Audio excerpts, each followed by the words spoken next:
Welcome to the Lost Boys to Found Fathers podcast. I'm Will Haycox, and joining me is my co-host Gabe O'Sullivan. We're men who have suffered the loss of a child, and through this production we desire to offer encouragement, strength, and hope to our fellow brothers who have traveled the same journey. Thanks for joining us, guys. This is episode 13. We are getting together here, just a quick after work meeting here. We've been doing most of our recording on Saturdays where we have plenty of time to stretch out, but we just wanted to get this one in for you guys to give us kind of an insight as to who we are, where we're coming from, and let you know a little bit more about the host of this podcast. So without much further ado, here is Gabe. Hey man, thanks for introing us there, Will. And just want to say one thing about episode 12.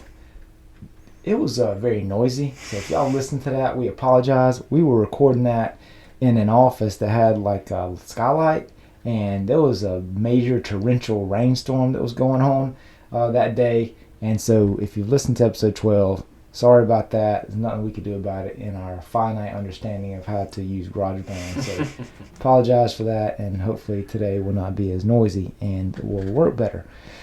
So today we thought we would just go over like our testimonies, like where we are, where we came from, like kind of what our stories are about how we came to know the Lord. Because obviously if you've listened to any of these, we're talking about Jesus a lot. We're talking about the Bible a lot because that means a lot to us and it kind of defines who we are.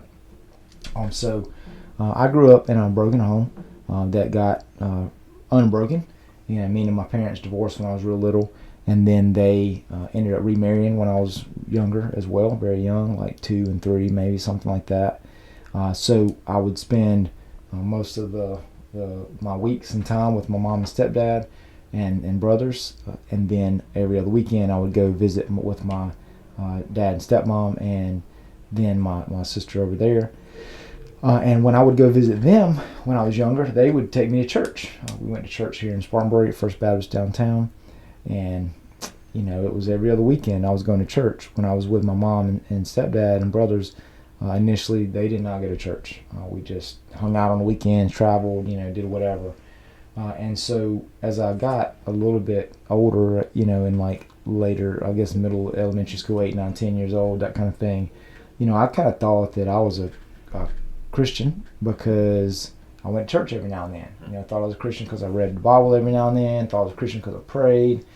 And, I believed that there was a God. I believed the stuff that I was learning.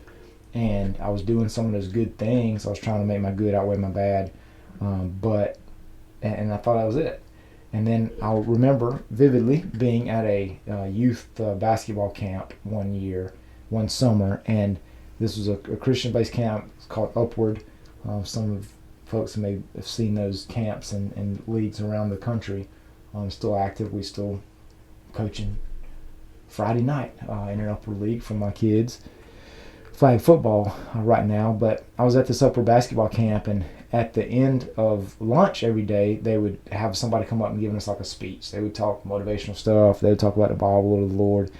And I remember this one day, the guy that was speaking, he said, okay, at the end of my talk today, if you want to know more about having a relationship with Jesus, then you come with me and we'll talk about it.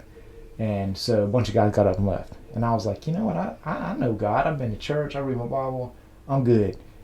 I don't need to go to that guy. And then the next dude gets up and he says, okay, if any of you want to rededicate your life to Jesus, then come with me. And I was like, okay, that's the group I need to go with because I think that I have actually probably been like too mean to my little brother recently, and probably haven't been speaking kindly or nicely like to my parents or whatever. So I'm gonna go with that guy and rededicate my life.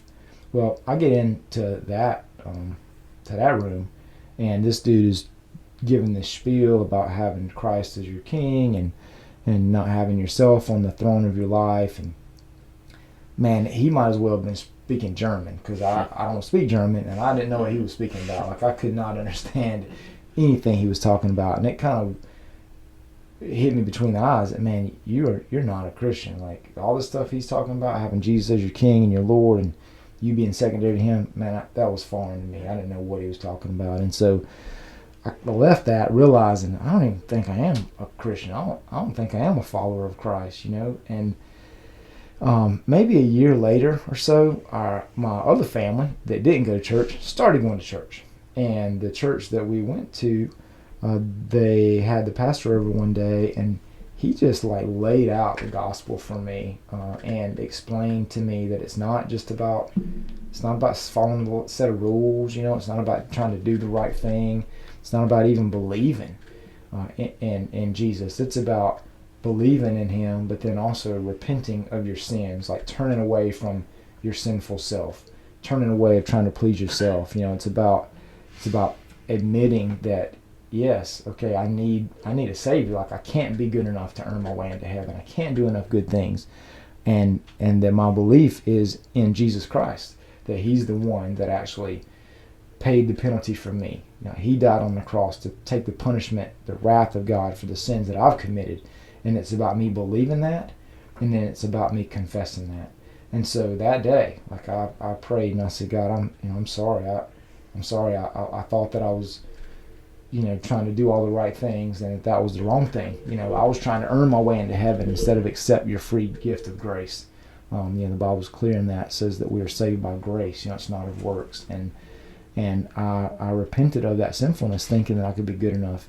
And then I confessed, with my mouth. I said, okay, from now on, Jesus is going to be my Lord. It's not going to be me being Lord of my life. It's not going to be me trying to, make my own way.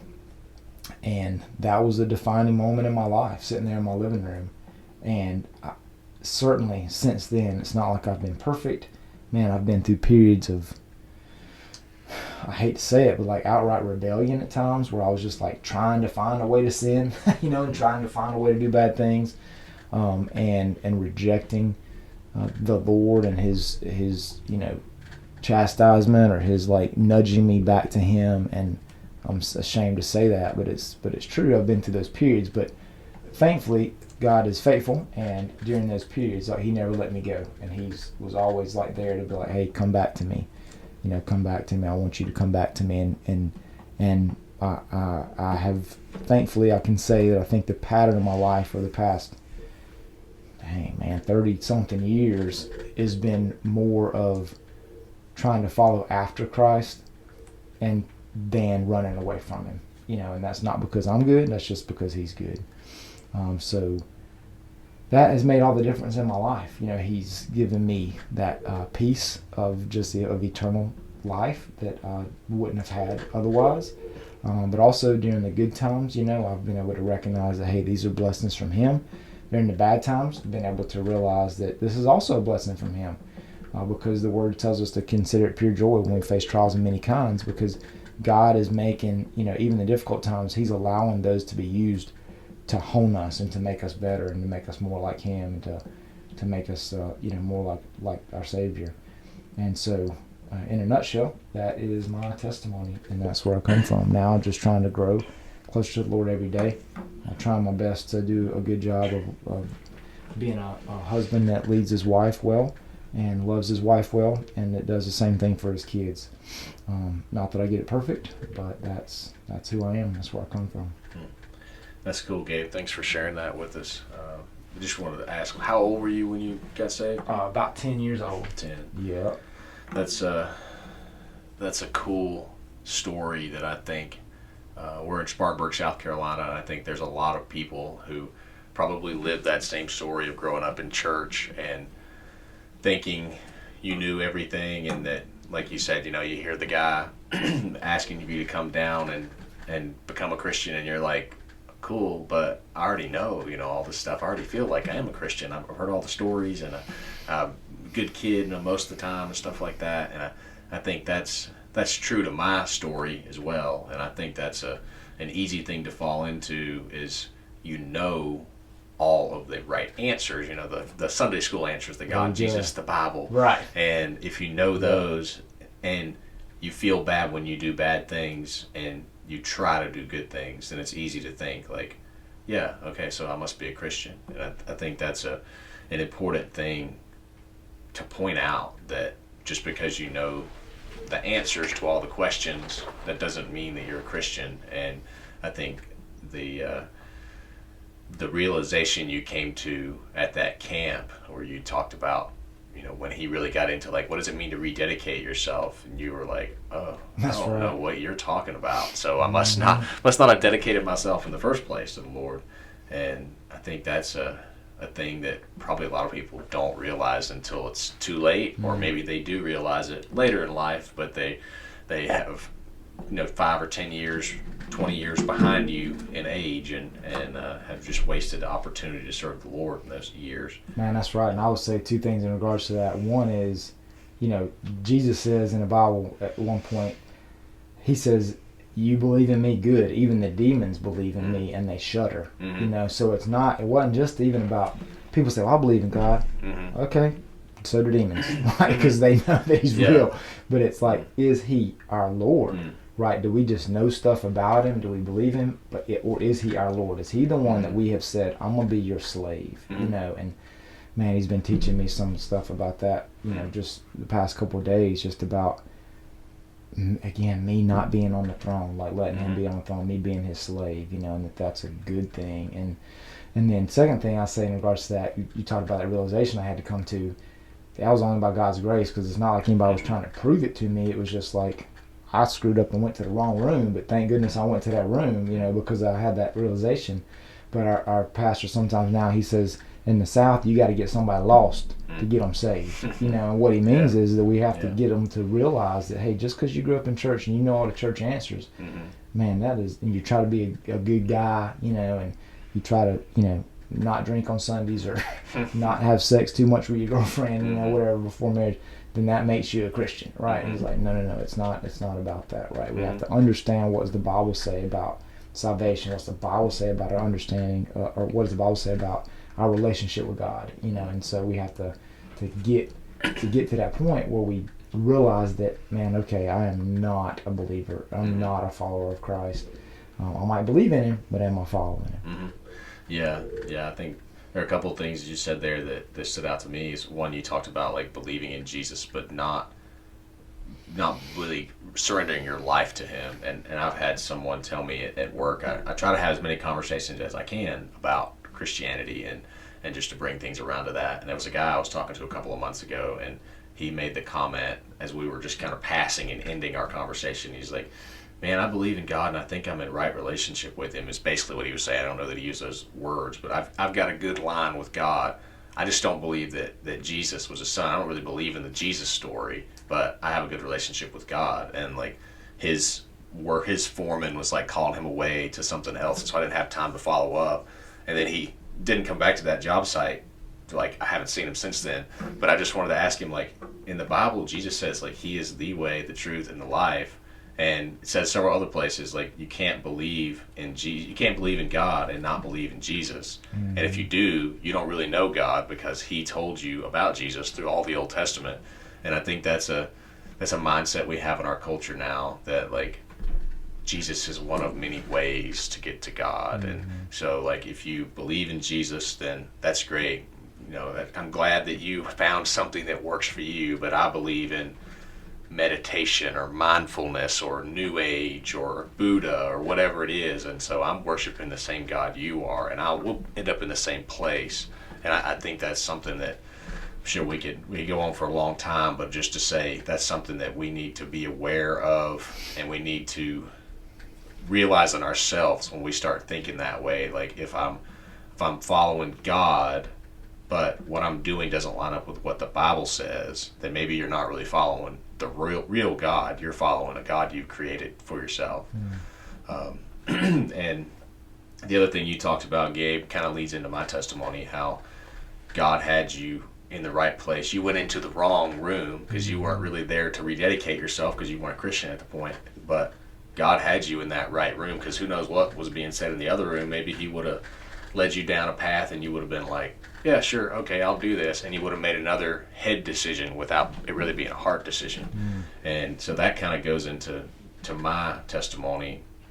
And I'll just try to share it with you guys quickly. I told Gabe before we started this podcast, if I get going, I could probably talk for 30 minutes or an hour on my story and my relationship with the Lord over the years. But similar to you, Gabe, I grew up in a family that went to church. But we went to church all the time. I was one of those guys that every time the doors were open, I was there on Sundays and Wednesdays and Tuesdays for Boy Scouts, and any other function we did, I was in church. I knew all those Sunday school answers. I had an awareness of probably as much of the Bible as any 5, 6, 7-year-old would. And when I was about 6 or 7, I professed faith, and I went and talked to the children's pastor, and was planning to do the whole new member class. That I don't know if they still really do it in the South, but we had the new member class where they go over your faith and all this stuff, and like, why are you a Christian, and what does it mean to be a Christian? What does it mean to be a member of a church? And talk to the children's pastor, and through talking to him and him asking me some probing questions, I remember he told my parents, like, he knows the right things, but basically it sounds like he is just afraid of going to hell. Like, I knew what the devil was. I knew hell was separation from God or the wrath of God, and I didn't want to be there. So I'm like, if I'm a Christian, I don't have to go to hell, so that's what I want. And he tried to counsel me, I think, through that, but I always had in the back of my mind, like, I'm saved. When I was 6 or 7, whatever it was, I became a Christian, and so, like, I'm good now. And grew up going through school, and I was homeschooled until I was in 10th grade, went to high school in 10th grade, and so through all that time, like, getting to know new people, I was pretty much a good kid. I was, I followed all the rules that my parents had. I feel like they were reasonable rules, even though I didn't feel that way then. And didn't drink, didn't smoke, didn't hang around with anybody that did. Felt like I was in pretty good relationship with the Lord. Went on all the church trips. We had local mission trips and mission trips throughout the rest of the country, and felt like I was a good Christian and was doing all the right Christian things. And probably about the time I was 17 or 18, I got into my first real serious relationship with a girl, and that ended poorly, as most teenage romances probably do. About the time I was 6, 8 months away from going to college when I was 18, and that kind of ended in a way that I had really broken from my parents' rules and my parents' expectations, and kind of what I thought my life was going to be was just follow the rules, do the right things for the most part. My mom will tell you I was a pretty rebellious kid, as much as I could be. But I really felt like for the first time I didn't have to do what was expected of me, and I wanted to look for fun or for meaning or for, whatever the party is, whatever people were doing that they seemed to enjoy in high school that I'd never done before. So I went to college when I was 18, and pretty much as soon as I got there, I had the mindset, like, I can do whatever I want now. Nobody's watching me. Nobody's here to see what time I'm coming to bed. Nobody's saying, like, hey, you're 18, you can't be drinking beer. And so really I did that. I did everything I could. I joined a fraternity just a few months after I went to college, and probably the prevailing mindset at my college for the people I hung around with was just get together, party, hang out, drink as much as you can, have a great time. And so I spent 4 or 5 years really drinking a lot, smoking a lot of weed, doing a lot of crazy things that I shouldn't have done. But really, I guess looking back on it, I was looking for some meaning, looking for like what would fulfill me. And I thought, since I'd never done those things before, that partying with friends would fulfill me, or drinking all the time would, or smoking, or trying this drug or that drug, and just doing these things that everyone else seems to be enjoying. So, if I do them, I'm sure that will be the fulfillment I need, and that will take care of this groaning within me that I just didn't feel like things were right. And I look back on it now and remember feeling even then we had kind of a policy at the school that like everybody could get together and hang out on weekends, and then at 2:30 in the morning everyone had to go home. And since I was part of the fraternity, I could still stay when everyone else that wasn't in the fraternity would leave. And a lot of times guys would go in for the night, and I would end up there by myself later than a lot of people, and I would kind of have this like weird emptiness inside where I just felt like, everybody's gone. We were having the time of our lives, and now everyone's gone and there's nothing to do. Like, I just feel empty and feel like I'm missing something. And feel like there had to be something more. And I guess at that time I thought the more was like another beer, another smoke, another party, you know, whatever it was. And like I said, I just lived that way for about 5 years, and graduated college, came home, and just kind of went to work and continued doing my thing. I worked at a place where I could kind of set my own schedule and get away with doing what I wanted to do. And this was 2013, I graduated college. So in 2014, I'd kind of been pestered by my mom a lot to get back into church and to stop living the rebellious lifestyle that I had. I know I caused a lot of heartache with her and my dad with just the way I was living. So to get her off my back, I decided to go to a Atlanta Braves game with the college and young adult group at the church I grew up in here in Spartanburg. And I had actually gone earlier that spring to Scotland with some family members and just kind of had a vacation and explored some things there, some castles and other cool stuff. And I was talking in the middle of the game, you know, it was no big deal, just going and killing time. So my mom was like, okay, you did a church event, you can go back to, you know, doing whatever you want now. And I was talking to the one or two people that I knew there in the middle of the game and said something like, that would be nice to have in Scotland. And this girl turns around, who was sitting in front of me, and she worked at the college young adult ministry at the church, and she was like, oh, you've been to Scotland? Me too. And so we talked for the rest of the game, I don't know, an hour, and then we actually ended up sitting together on the way home from that game. And from Atlanta to Spartanburg is probably 2.5 hours with no traffic in the middle of the morning. So we talked until 2 a.m., whatever time we got home on that bus. And I was just kind of like, well, I'm about to leave and go home, and if I'm not going to come back to church, so if this girl says no, then it's no big deal. So I asked her, like, hey, can I take you on a date? You want to go out sometime? As we were getting off the bus. And I guess she was so tired that her guard was down or whatever the deal was, and she was like, yeah, sure, we can go on a date. So I continued going to church basically because she worked there, just to be where she was and to impress her with how great a guy I was and how much I could volunteer and all this stuff. And we went on our one date, and it didn't really work out because I wasn't a Christian at the point, and she was and wanted to be with a guy that was a Christian. And I ended up going faithfully to that college and young adult ministry. And after a while of going to just be where she was, I started actually listening to the pastor, and some of what he was talking about the gospel, about how it should change our life and how it's not just this thing we grow up with and Bible stories and you know, knowing, like I said, these God, Jesus, the Bible, Sunday school answers.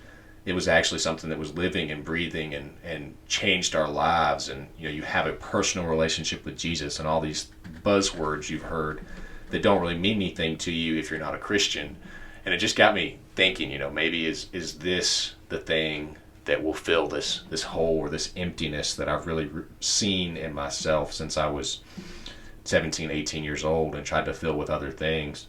And so I think it was probably August of 14, I was trying to do a good thing for this girl that I liked, and I wasn't able to do it, just to put it shortly, and it frustrated me, and I was just like irrationally frustrated with why I couldn't do that thing for her and why I couldn't provide for her in this. I was trying to buy medication for her on this church trip she was going on that she hadn't had at the point. She was going to an international location where she needed some, and someone had already donated the money to the church to pay. And so I was like just irrationally frustrated. It was like I was trying to do this good thing. I was trying to help her, provide for her, and I couldn't do it, and I'm just so frustrated.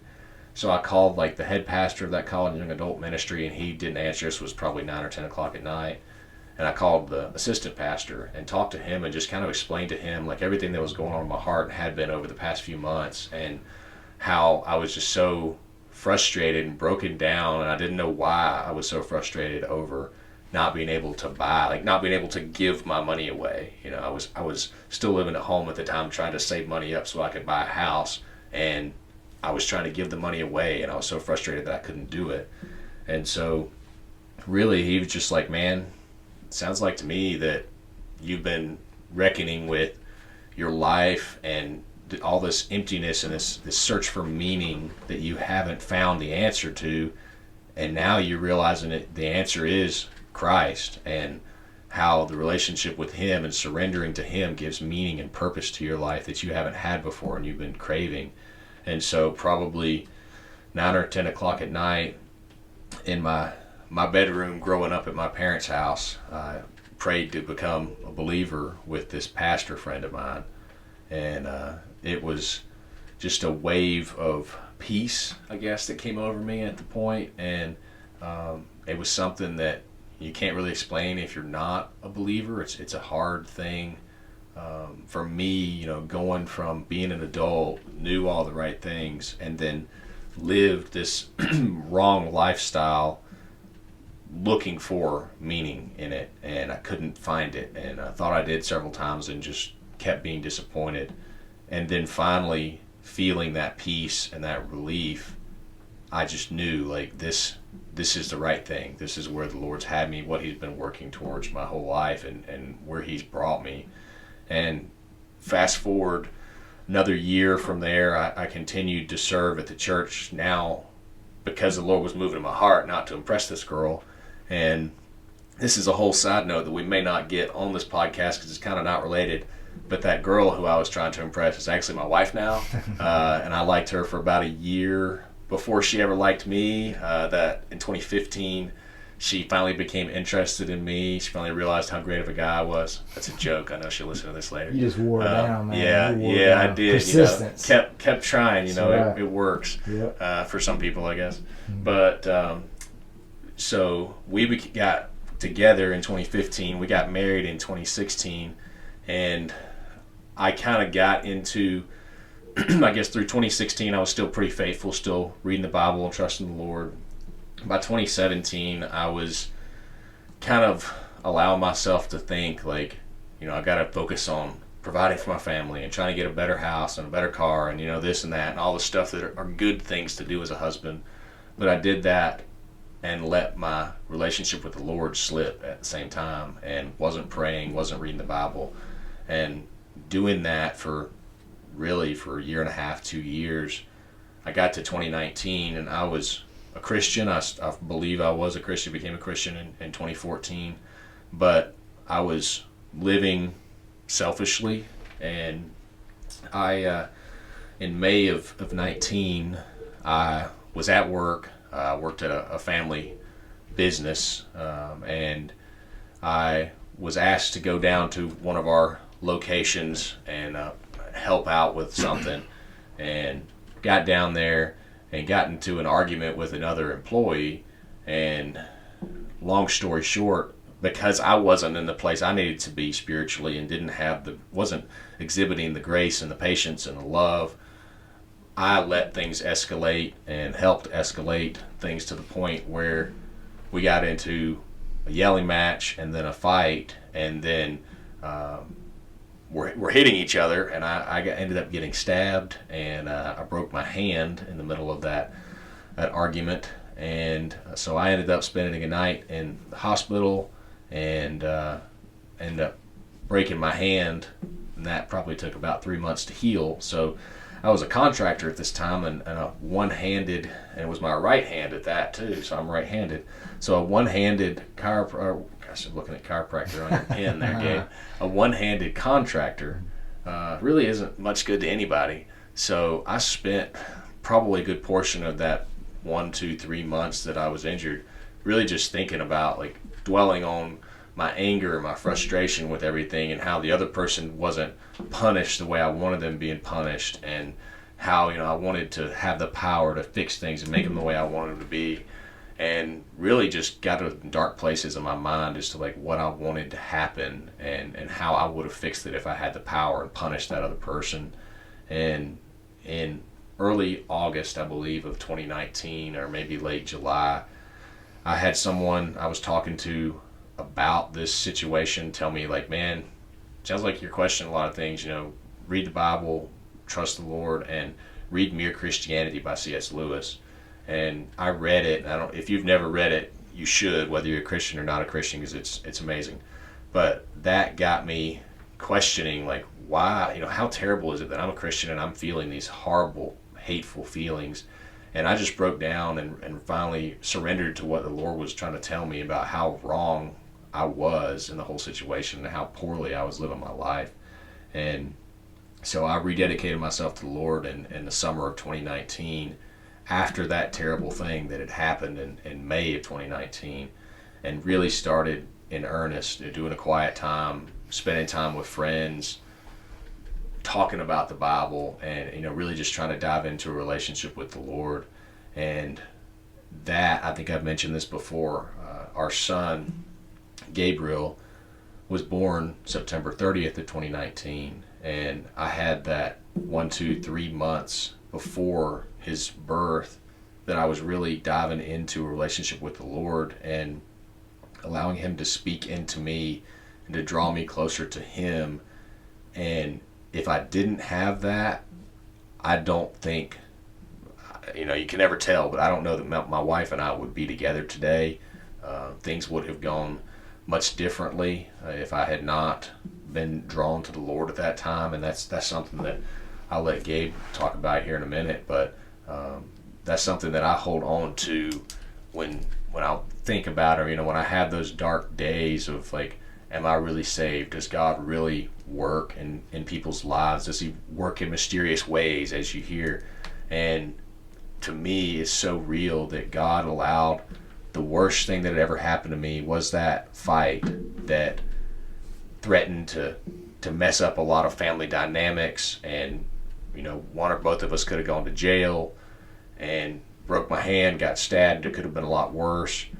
That was the worst thing that had ever happened in my life. And out of that came the beauty of reconciling with the Lord and trying to get back into a right relationship with him and to read his word, focus on him. So out of that worst thing that had ever happened came the best thing, was that I was in right relationship with the Lord when our son was born and when he was stillborn. So instead of relying on those things that I had come to rely on in early 2019 before my rededication to the Lord, I was able to trust him, and my wife and I together, chose to trust him and allow him to carry us through the loss of our son. So it's a really beautiful thing, and I'll be quiet here and let you talk, Gabe, that God, our God, is able to take the worst thing that's ever happened in your life and turn it into the best thing that could have ever happened, because he knows what's best for us. And as it says in the Bible, he works all things for the good of those who are called according to his purpose. So, man, that's awesome. And the fact that Will said the best thing or the worst thing became the best thing. I was reading this morning, and I'm gonna kind of bring this up, in this book called The Power of Positive Leadership by a dude named John Gordon. It's a great book. I've read it several times. I read a little bit every day. And he said the Gallup organization, this is on page 56, the Gallup organization did a study where they asked people to name the best and worst events of their lives.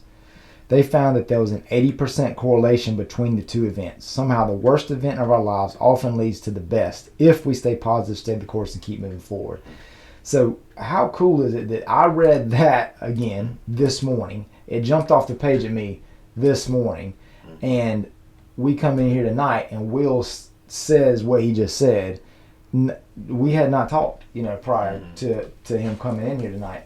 And when he said that earlier, and I was like, man, this is crazy. Like, I was going to bring that up tonight, and then here it is that he says it. And so that makes me think about football, which I hate to say, because there's a Jimmy Buffett lyric that says, are we destined to be ruled by a bunch of old white men who compare the world to football in our program to defend? And here I am, an old white man, about to compare something to football. But I think about, you got football season, and then you got preseason, right? In preseason, it is no fun, right? You're just going through play after play after play, the same play after play after play, and you're conditioning, right? And you're sweating, and it's miserable because we live in the South and it's hot. Any Yankees listen to this up north, they're They're like, what? It's August is like, it's in the 50s or whatever. No, down here, man, it's still 95 degrees. In August and September, we're sweating to death. 110% humidity. Yeah, that's right. It's rough. And I say the word Yankee affectionately. Let me just say that, okay? And so, but that being said, preseason is awful, right? It's terrible. But why do we do it? We do preseason to get us ready for the season, right? And so we see that played out in our lives spiritually, where there'll be something that we go through that we don't know why we're going through it. It may seem difficult and unpleasant at the time, but it's to prepare us for something else in the future, right? And that's the blessing of what the Lord does for us, right? And so I think that we need to just remember that there's always a reason. We may not understand that reason for a while, but there's going to be some preseason event that's getting us ready for the real season. Will's preseason event was getting in that fight that kind of put him on his back and out of commission, so that way he was able to then rededicate himself to the Lord and start to read the Word and reestablish that relationship, so that way when it came the season, when he went through the loss of his son, he was ready for that. And so I just think that's just so amazing that's what God does. So what we hope that you take out of this, and you can certainly say anything else you want to in just a minute, Will, but what I'm hoping we take out of this is that we can understand that sometimes the worst thing that we ever go through is also going to be the best event that we ever went through, because of the person that we became out of it, or because of the lessons that we learned out of it, or because of whatever it prepared us for in the future. And then secondly, that there are pre-seasons in your life and there are seasons of your life. And the pre-season is always getting you ready for the season. So as I think it might be, I don't know if it's Jocko podcast or somebody says, embrace the suck. Right? You got to embrace the suck sometimes and just realize, okay, there's a reason that I'm doing this. I hate it, but there's a reason, and it's going to be better on the other side. Yeah, and I just wanted to say quickly, I know we're coming up on 40 minutes here. Just because we say, and we certainly believe it's true or else we wouldn't tell you, that the worst thing that's happened in your life can become the best thing, that doesn't mean that it's easy. Like, when I went through that fight and I'd been stabbed and I was laying up with a broken hand and just feeling useless, I was certainly not sitting there like, man, this is going to be the best thing that ever happened to me. I'm just so excited. And I know people that have companies and they start a company, that's what you're referring to with this quote from this book here. People that have a company and that company fails and they're bankrupt, they're not sitting there. Some of them might be, but they're probably not sitting there like, man, I'm so glad this company failed because I know I'll learn from it and things will be great going forward. Like, it hurts.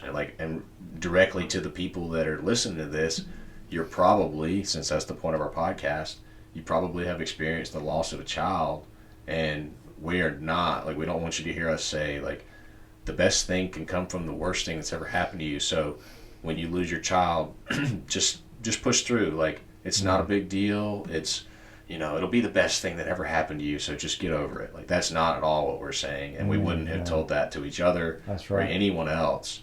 But we just want you to keep in mind that losing the child is the worst thing that's happened to you, but that doesn't mean that everything around it has to be the worst thing that you can. Like we've talked about before with our son Gabriel, because he died, and my wife wanted to allow donations that could have gone to us or wherever to go to a orphanage in Haiti. There are 17 plus children who have been able to be taken from being malnourished to being in good health and sent back to their families. And that's just a small thing that has come, and I'm sure there's more from there. And there's this podcast, and so we just want you to keep in mind that, like, there can be beauty from the ashes of the pain that you're going through right now, and just be aware of it, and be aware that God is working even through the pain that you're experiencing right now. And even though you may not feel him close, and you may not have the perspective right now to say this is something that God has done for a reason, it probably is. There's some reason, some beauty, something he's bringing to light in your life, and he's building. And like Gabe said earlier, what you need to do is just put your head down, live every day, and just trust God. That's awesome. Well, thank you, man. Thank you for saying what you said, because I think that clarified And certainly I think what I was talking about could have, people could have taken that the wrong way. If you're sitting there, if someone would have told me the day after I buried my kid that this is going to end up being the best thing that happened to me, I would have punched them in the nose. I'd have been so mad at them saying that. So I'm glad that you. So nobody punched me in the nose or sent me an hate mail, because Will just clarified exactly what we were trying to get the point we were trying to get across. And so thank you for that. So we want to thank y'all for joining us today. Make sure that you follow us on Facebook, Instagram, and Twitter. It's Lost Boys to Found Fathers. Make sure you look for us on those social media outlets. And also you can check out our book at thywillbedonebook.com. That's Gabe is talking right here. Me and my wife's book called Thy Will Be Done. Go to thywillbedonebook.com. Let's not be lost. Let's make sure that we are found in Him.